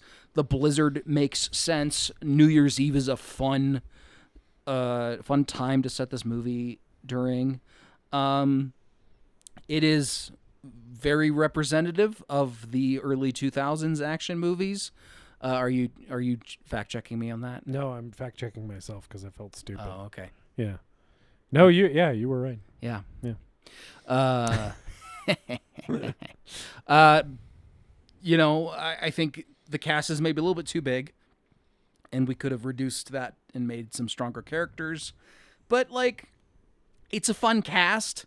Ethan Hawke's great. Fishburne's great as always. Dennehy's fucking awesome. Gabriel Byrne's fun. Leguizamo is tolerable. Yeah. Mostly enjoyable. And you get to look at Drea Mattio's tits, her cleavage. She doesn't show titty in this movie. No. Does she? I don't even know if she gets naked in The Sopranos. There is a crazy moment where Maria Bello is putting on her heels, and you can see almost all the way down to her belly button through the front of her dress. Yeah. In this movie, and I was like, this is. And she's doing that in front of Ethan Hawke, who is her patient, and I was just like, this seems incredibly inappropriate. I still think about that shot of her showing full bush in A History of Violence. Fucking, I just need to print that out in high def and put it in a frame. Yeah. Anyway. It's a fun cast. That'll go over well with anyone you may be bringing back to your place. Just be like, yes, welcome to my house. This is my this is my framed picture of Maria Bello's pussy. This is my 5 foot tall framed over the mantle. Anyways, don't shine a black light on it. Don't do that. Yeah. Looks like a fucking crime scene in here. Yeah, it's a fun fucking action movie, man. Yeah. It's stupid. Yeah. It could stand to be a little bit more stupid. It could stand to know how stupid it is. Yeah. It's way better than it has any right to be, in my opinion. Mm-hmm. I think it's pretty good. I think it holds up well in comparison to the original. Mm-hmm. I think the original is better. But also, when I'm watching this movie, I'm not necessarily wishing that I was watching the original movie. Right. I'm having fun with this movie for what it is, and it could do a few things a little bit better. But I don't know, man. It's kind of been forgotten about. I think if you like action movies and you want to try something that you've maybe never seen before, you could do worse. Yep. Yeah. You could do worse. You could do worse than hanging out with Ethan Hawke and Laurence Fishburne for a few hours. One of the things you could do worse is watch last week's movie. One of the things you could do worse is hang out with Michael Myers and Rob Zombie next week. Yes. Because we're covering Rob Zombie's Halloween from 2007. Yes. I believe. It is time, once again, to dig through the ditches and burn with the witches, as Rob Zombie will be appearing for the second time in the history of the podcast. Yeah, I'm really interested to hear what you think about this movie. For your benefit, the director's cut is, I think, quite different than the theatrical cut. I have not seen it. I might watch them both because I don't know if I'm going to watch Halloween 77, 78? 77. 78. 78. Yeah, sorry. TCM and Black Christmas are 77. I don't know if I'm going to watch Halloween 78. What? TCM and Black Christmas or 76? Is that right? I am going to fucking kill myself right now. No, TCM 73, isn't it? 74? Oh 74. my God, 74. So anyway, whatever. What the fuck ever, man. We're sorry, we're dorks. Yes, the Black Christmas and Texas Chainsaw were both 74 because they were the same year. Halloween 78. Yes. Talking Heads' first album came out in 77. I don't know what the fuck I was thinking of. Yes. I don't know if I'm going to be watching John Carpenter's Halloween next week because I've seen that movie 1 million times. I might or I might not. But if I have time, I may watch both cuts of this movie just to kind of see what we got going on. Yeah, and I don't have high expectations because, as I think we talked about in our Lords of Salem episode, Lords of Salem is the only Rob Zombie movie that I have ever seen that I enjoyed. I have seen a few of his other films, and I have not liked any of them. So it'll be, This will be my second time with this one. Yeah. She's a rough one. She's towards the bottom of my Halloween rankings. Uh-oh. I did have some kind words for his second movie. Yeah, I know a lot of people like that one. On a recommendation, like a early episode, I did I think a sort of like half-hearted recommendation of like, Zombies Halloween 2 is okay. Yeah. I mean, most of the Halloween movies are pretty bad. But anyway, join us next week for Rob Zombie's Halloween. In the meantime, leave us a comment, leave us a review, subscribe to the channel, and tell friends about podcast. You can tell friends about podcasts. You can follow us at specifically this podcast. Just to shut up. You can follow us at Instagram /TGMEM_podcast, or you can send us an email at thegreatestmoviepodcast@gmail.com. If you have a movie you would like to recommend to us, maybe we'll do it. I haven't checked those in a while. Nope, me either. We've been really bad at promoting the podcast this year. Anyway, kiss, kiss, goodbye. Love you so much. See you next week to Rob Zombie and Michael Myers and Halloween. Okay, now you need to shut up. As always, later, dipshits. We hope you enjoyed this episode of The Greatest Movie Ever Made. Please remember to leave us a rating and a review, and to subscribe to the show wherever you listen. We appreciate you supporting the show and spreading the word. Tell your friends to listen, tell your enemies to listen, tell your mom to listen. If your neighbor has an unsecured Bluetooth speaker, connect to it and play an episode. You can follow us on social media at TGMEM_podcast. And if you've got a movie that you want us to talk about, send us an email at thegreatestmoviepodcast@gmail.com.